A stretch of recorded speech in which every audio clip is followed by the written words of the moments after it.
Welcome back. You're still on to the news at 10, coming to you live from Channels Television. A new splinter group has emerged from Nigeria's main opposition party, the PDP, following several complaints regarding the conduct of the party's just concluded national convention.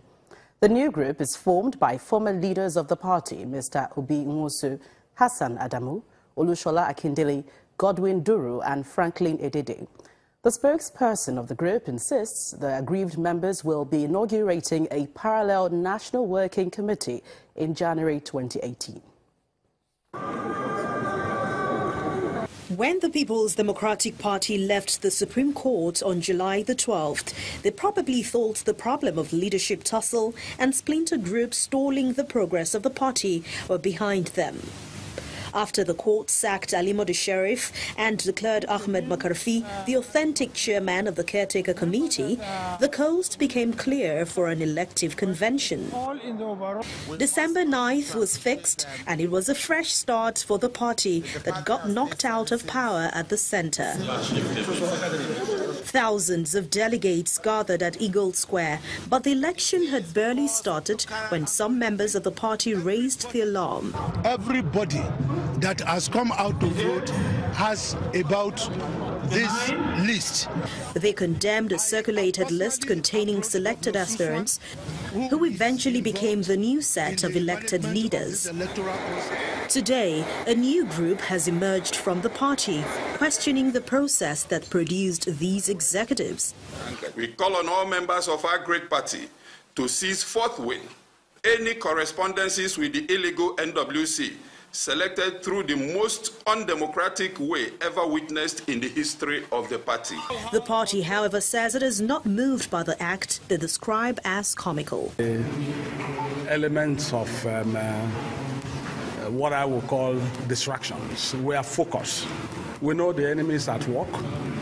We know that several things have been going on. You know, people predicted that our convention will not be successful. At the end of the day, it was successful, so they are not happy. In a society like Nigeria, where we need a viral opposition, we need a government of the day to be kept on their toes. It is time for us to know that Nigeria is greater than all of us. Some miscreants will just get on the, just make issue press statements and say they are a splinter or whatever group they call themselves. This is not the first fallout of the December 9 convention. There is a court case instituted by Professor Tawhid Adedoja, who said his name was illegally removed from the ballot.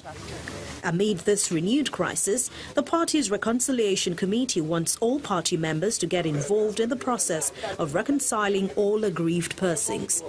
How far this will go is yet to be determined, but for now, efforts to bring in those who left Eagle Square aggrieved doesn't seem to be yielding expected results.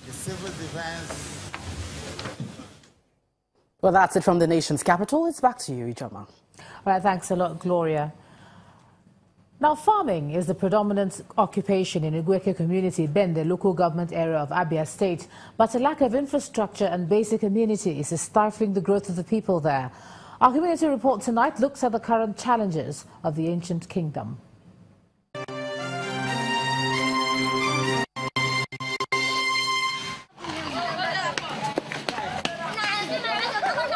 These children may be oblivious to the harsh nature of their surroundings. But for their parents and other residents of Ugweke community in Bende, local government area of Abia State, reality is a hard pill to swallow. I have more than 200 bushels of rice that I have produced for this year. But the problem is how to transport them from the farm to my to the warehouse where I do stock them. So it costs me not less than 800 naira to transport one bag from the farm to the place. So you can imagine how much I put as the cost of production. Then how much will I sell? So that is one of the major things that we are facing. The bad road, there is no good road. What I want government to do is to come and do that thing which they used to do for other people. We get bad water before. They come do the water come do be good water. We need that thing here. Okay, that's borehole. Borehole is good. Any type of water they will give us that is good for drinking. We go like them. Where the naira should be falling directly Farming is the major occupation of the people, earning the area the reputation of food basket of Abia State. It consists of 6 autonomous communities with over 400,000 inhabitants. This bush path that serves as a road leads to the office for the farmers. Their rice paddy.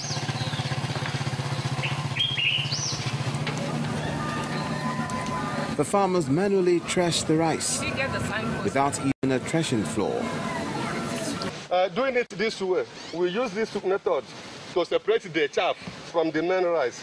So, based on the direction of the wind, where you are doing it, the wind will be removing the chaff, where the main rice will be falling directly on what you lay down. A World Bank-assisted project, Fadama, which delivered this threshing machine to some rice farm clusters, say mechanized farming is the way to go. The thresher here is automated, and also it's a source of employment, because in the Fadama what we have done is that this particular one, it is attributed to the youths, so that the youths will carry it to the fields and thresh this rice for the farmers, and they will pay them. The Commissioner for Agriculture indicates the government is aware of the challenges. Agriculture has not honestly received the attention that it deserves. The road infrastructures are still very bad across the country. The level of land development and preparation is still very, very low. In every meeting we attend, particularly those of us from the south, that is south, west, south, south, and southeast, keep harping on the need for the federal government to come up with a policy that will assist the states to develop their lands. There isn't much in the way of modern amenities for Ugueke Ancient Kingdom, but as the name denotes its rich cultural heritage in Abia State in the past, provision of infrastructure to aid development will no doubt wake the sleeping giant.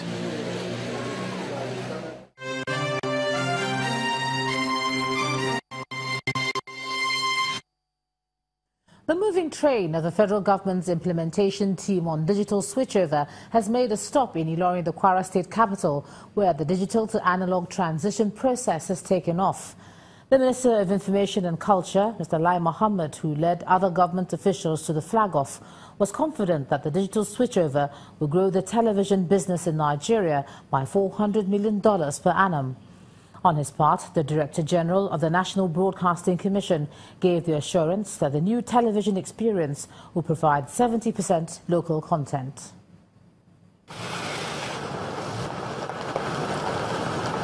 The federal government's delegation is in Ilorin, the Kwara State capital, to flag off the digital broadcasting switchover expected to cover the whole of Kwara State, parts of Niger and Kogi states.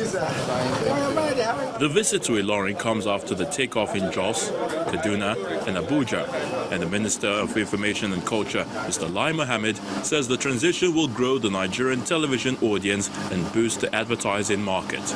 He explains that the objective is not only to go digital, but to also transform television watching experience of Nigerians. We expect this to extend very quickly to local smart TV and tablet manufacturing. With a strong consumer base, we can quickly become the supplier of this equipment to the whole of West Africa. Of course, the electronic program guide, the EPG, will also be a platform for app developers to create products that will make life easier for the home consumers. The team has a bigger agenda, and that is to ensure access to unfettered information. The Director General of the National Broadcasting Commission, Wadi Bukau, says apart from providing employment opportunities, the new television experience is expected to provide 70% local content. I feel delighted that we have arrived at this point where we can report to the Nigerian people that the transition from analog to digital broadcasting has finally found the traction that will lead to the delivery of the process for the benefit of our country. The target is now to get the switch over in Ilorin. Viewers in Ilorin will have access to more than 30 television channels across the country, while another target is to get other states on board the digital plan as soon as possible. Let's take a look at some business news now. Here's Anne Waudu.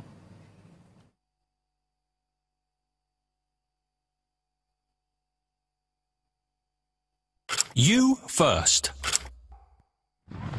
First Bank.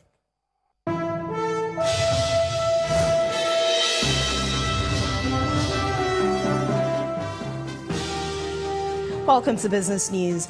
An Italian judge has ordered the trial of multinational oil giants Royal Dutch Shell and Eni over alleged corruption charges.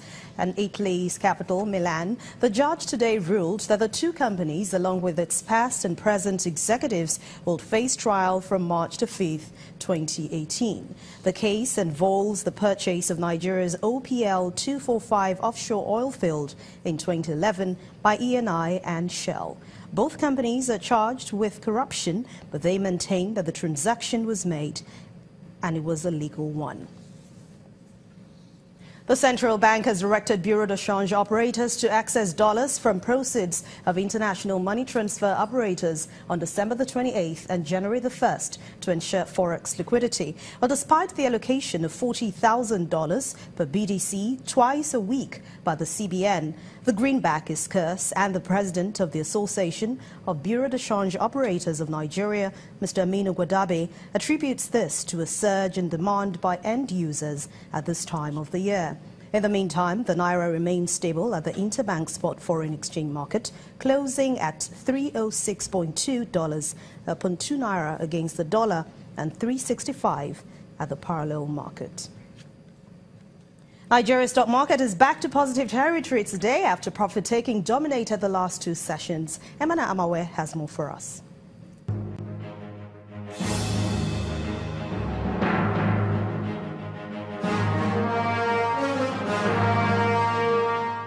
Hello and welcome to the Stock Market Report. The local equities markets recovered from 2 consecutive sessions of sell-off at the close of midweek trading, driven by bargain hunting and price rebounds in some bellwether stocks. Positive sentiment swept across the 5 sectors of the market, particularly the oil and gas sector, which notched up by nearly 3%, while the all-share index rose by 40 basis points. 23 equities recorded price increases, led by Champion Breweries, Linkage Assurance and Seplat, while Flour Mills, PZ Cousins and GlaxoSmithKline are top 3 among 20 losers. Total volume turnover for Wednesday stands at 207.88 million from 4,873 deals, led by Sterling, GT Bank and Diamond Bank. And that's it on the Stock Market Report. I'm Emana Amawe.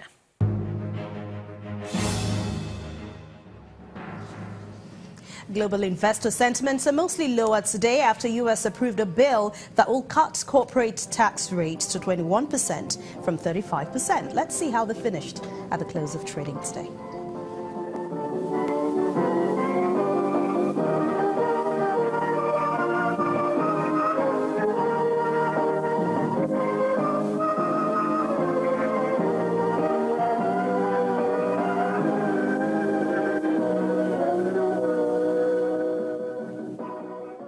Thanks a lot for watching Business News tonight. I'm Anne Nwawadu. It's back to you, Joma.